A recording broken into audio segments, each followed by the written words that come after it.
What's going on, everybody? It's Nick with Facemask Fantasy, continuing to look at the landing spots for this year's rookies and how to approach them from a Dynasty and Redraft perspective. I only ask after listening that you consider liking the video and subscribing to the channel. Up today, running back Tyrone Tracy, the 166th pick in this year's draft. Between a redshirt freshman season and the 2020 COVID year, Tracy fully utilized his eligibility and spent a whopping 6 years in college, the average 20-year-old's dream. Tracy spent his first 4 collegiate seasons at Iowa as a wide receiver before converting to running back for the 2022 and 2023 seasons with Purdue. So he's got plenty of experience and versatility under his belt. He had a bit of a Swiss Army knife roll throughout college, but admittedly the numbers don't really jump off the page any given year. Now, to be fair, it's been a while since Iowa boasted an impressive overall offense. They've ranked outside the top 50 every year since 2006 and have been regularly outside the top 100 in recent years. The same can be said for Purdue, who ranked outside the top 70 both years Tracy was on the team. His high water mark in receiving yards was his first full season in 2019 with 589. He didn't top 200 yards receiving any other year. His next highest total came in his first season with the Boilermakers out of the backfield. His most productive overall season came in 2023 as a sixth-year senior.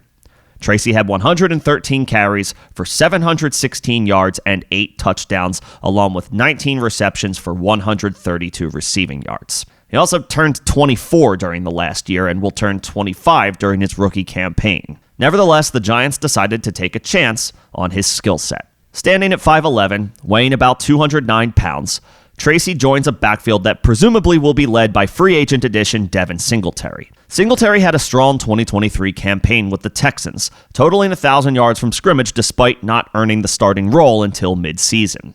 He'll likely be a factor all year regardless of whatever might transpire, because the depth behind him is essentially non-existent. Outside of Singletary and Tracy, New York also has 2023 fifth-round pick Eric Gray and a handful of special teamers. Gray could contribute more as a second-year player. He only handled 17 carries as a rookie, though, and averaged 2.8 yards per carry. Tracy's potential advantage to have a role sooner than later figures to come on passing down since he played receiver in college. Singletary is a solid pass-catching back, but not an elite one, and last year was the first of his career that he cleared 250 total touches. He'll be the lead back, but he's not a bell cow. So there will be opportunities for the team's young backs, especially if you consider the team's lack of proven options at receiver. Malik Neighbors automatically ascends to the top of the receiver depth chart as this year's 6th overall pick.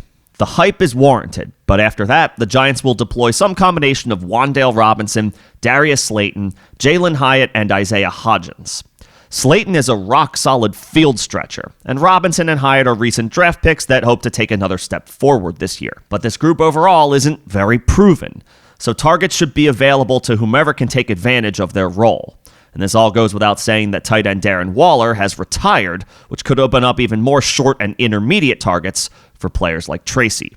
For Dynasty managers, Tracy could get drafted at the end of rookie drafts, but he's just as likely to be an option as a free agent addition after your rookie draft. His overall body of work is a little lacking, and yes, while he was on some bad offenses throughout college, it took him until his 6th collegiate season to put up some solid production.